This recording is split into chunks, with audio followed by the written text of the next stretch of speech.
Here's a puzzle that can make your head hurt. How can you convert an old office building into apartments? It's a question on the minds of a lot of people in New York City. Hi there, everyone. I'm Jeff, and this is Plain English lesson number 559. Here at Plain English, we help you upgrade your English with lessons about current events and trending topics. If you're into real estate, architecture, city planning, construction, or engineering, this will be a good one for you. How to take an old, empty office building and breathe new life into it. There are a lot of challenges, but for those few developers who can do it right, there can be big rewards. And cities need all the help they can get in their business districts. In the second half of today's lesson, I'll show you how to use the English expression get wind of, and JR has a song of the week. The full lesson resources for today's episode are at plainenglish.com/559. That, by the way, includes a free transcript. Let's dive in.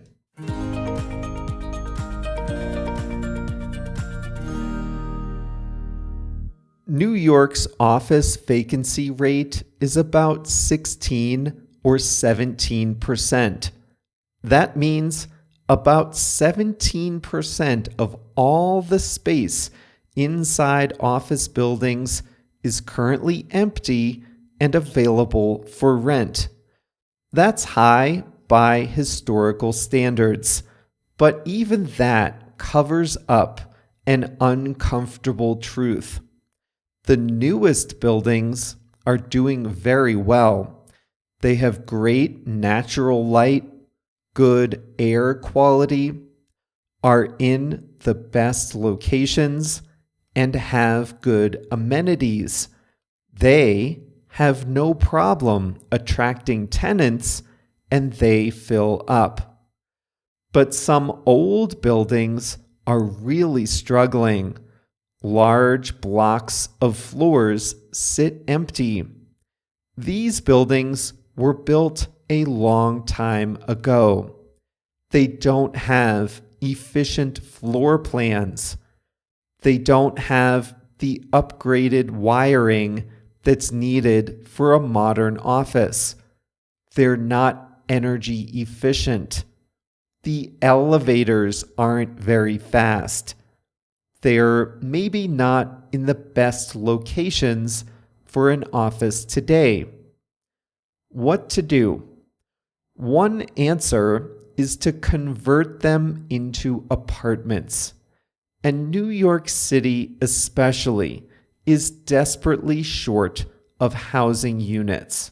So this looks promising, and a lot of real estate developers are now looking at converting old offices to apartments. But this is not a job for the faint of heart. It's one of the hardest things in real estate development. Most challenges are physical. A floor in a typical office building is a big square with windows around the outside and a vast amount of space in the interior. There are elevators in the core of the building. The plumbing is usually also concentrated in the interior of the floor. It's a challenge to reconfigure this for apartments. First, all apartment units must have an operating window in every bedroom, and the window has to open and close. Many offices don't have windows that open and close. Second, if you concentrate bedrooms around the exterior, where the windows are, that still leaves lots of space in the interior with no windows and no natural light. Developers have found a few options here. One is to make the interior space a home office. Some developers are even putting 2 home offices in the same apartment. Here's another idea. Older office buildings are often tapered. The building narrows toward the top. Stand on the street and look up at some of these old office buildings. As you look up higher and higher, you'll see the floors become smaller and smaller. That means a developer could convert only the highest floors into apartments, the narrower ones, which are easier to configure, while keeping the lower floors for commercial space. A more radical option goes like this.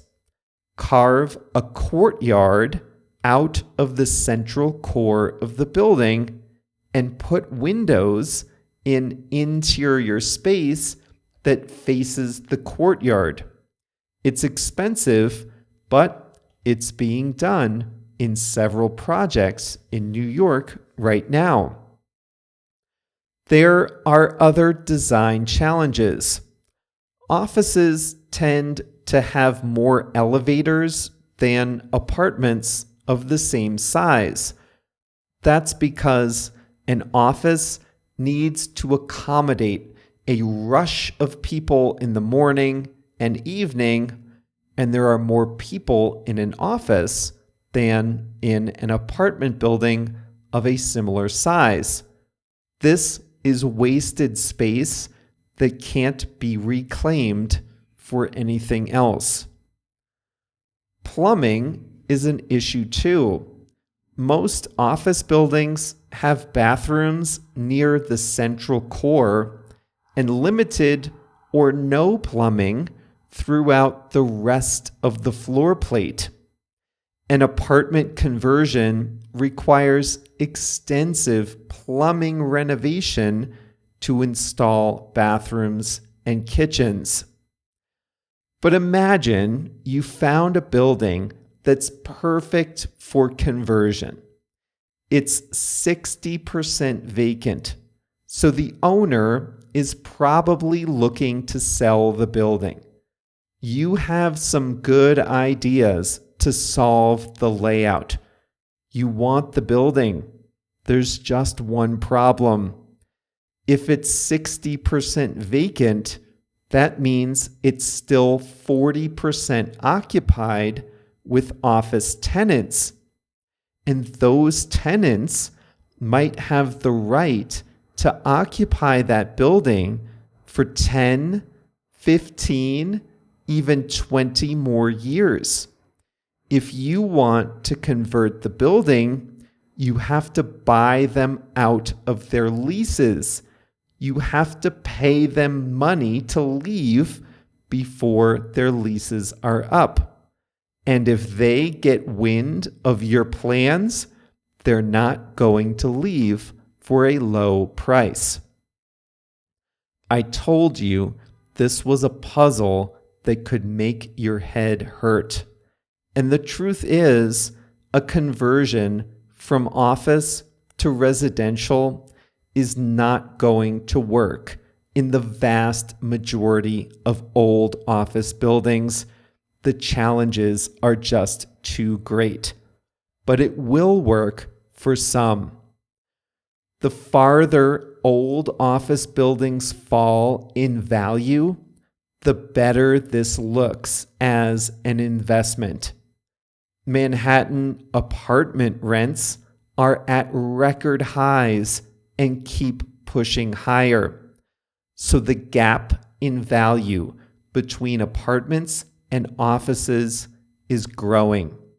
And when that happens, the rewards get bigger for any developer that can solve this puzzle. The city government can help too. As you learned on Monday, the city has a strong interest in keeping its buildings full and paying full taxes. New York real estate is full of Byzantine rules from decades past that don't make much sense today. Zoning rules can be relaxed, permits can be expedited, tax incentives can be extended. This strategy worked to convert offices in Lower Manhattan into apartments after the 1987 stock market crash and the September 11th attacks. In the 1970s, just 700 people lived in the financial district of Lower Manhattan. Now, the number is almost 85,000. So even if the conversion strategy is successful, there will still be a large, troubled cohort of office buildings. Buildings constructed in the 1960s, 1970s, and 1980s are in the most trouble. They are too big to be converted into apartments, but too old to be desirable to modern tenants. They can be renovated into better offices, but that's not a good investment now. There are just not enough office tenants to fill the space and pay back the investment on the renovation. So owners of these older office buildings and the banks that lend on them are in for a rough couple of decades.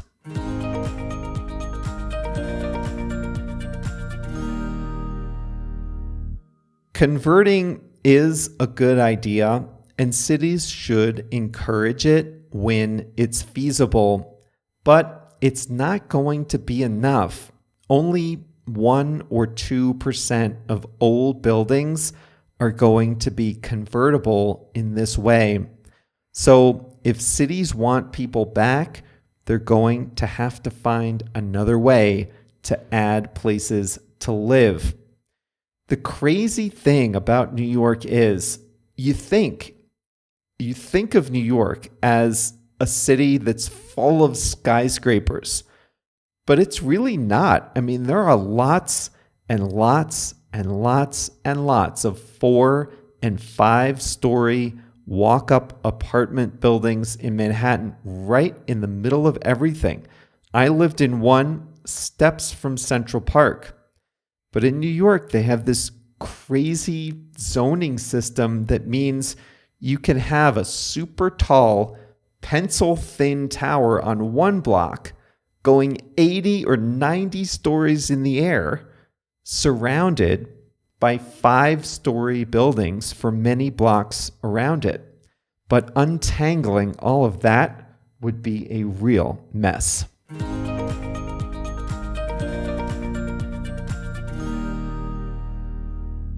Today's expression is to get wind of something. When you get wind of something, you find out about it. And usually, you're getting wind of a secret. Usually, when we use this phrase, you hear about something from another person that the other person did not want you to know. So imagine you are a tenant in an office building. You're a business. You have a lease that gives you the right to stay in that office space for 7 more years. And one day, you get a phone call from the landlord. And the landlord says, hey, how about we pay you some money now and you just leave and we forget about the 7 more years on your lease? Now you might say, not a bad deal. I can just take the money and go get another office. I might even be able to get another office cheaper. That sounds good. Thanks very much. I'll think about it. But then imagine that you get wind of the landlord's plan to sell the building to a developer. If you get wind of that plan, if you find out about that plan, then you might want to start playing hardball with the landlord. Because if the landlord wants to sell the building vacant, then the building owner really needs you out. And the owner might be willing to pay more for you to leave. So if you get wind of that plan, then you, as the tenant, will say to the landlord, sure, I'll leave before my lease is up, no problem, but you need to double that offer or I'll just stay here and bide my time. We talked about bank failures a few weeks ago. On March 10th, Silicon Valley Bank failed and was taken over by the government. It was the second biggest bank failure in American history right here in 2023. It held the company deposits for a lot of startups in Silicon Valley. Well, I read a story that went something like this. Startup founders were going about their business on March 9th, doing whatever they would normally do on a Thursday, when they got wind of trouble at their bank. They found out about the trouble the bank was having, so they stopped everything to withdraw their money from the bank. Now, as soon as they got wind of the problems at the bank, they withdrew their money, making the problems worse. And the next day, Friday, March 10th, the bank collapsed. In lesson 529, we talked about the incredible story of 2 Venezuelan immigrants in Florida that attempted to scam their country's corrupt elite out of their homes. You remember that certain people, drug smugglers, whatever, from Venezuela are under economic sanctions and they can't travel to the United States, but they own homes in Florida, many of them. So these 2 decided they'd impersonate the owners of the homes and take out expensive loans against the homes and use the proceeds to live large. It almost worked. And the funny thing is, when the drug smuggling owners in Venezuela got wind of this, they complained that the U.S. justice system didn't safeguard their private property enough. Last week, we talked about a new treatment for obesity. It comes in the form of an injectable drug. For people who are seriously overweight and who face health risks due to their weight, this could be a lifesaver. Patients on the treatment have lost 20% of their body weight in the weeks after going on the treatment. Well, it didn't take long for the TikTok and Instagram influencers to get wind of that and start promoting this drug as the skinny pen. I can assure you that the drug companies and regulators don't want this being promoted by wafer-thin influencers as a shortcut for otherwise healthy followers to get skinnier, but here we are.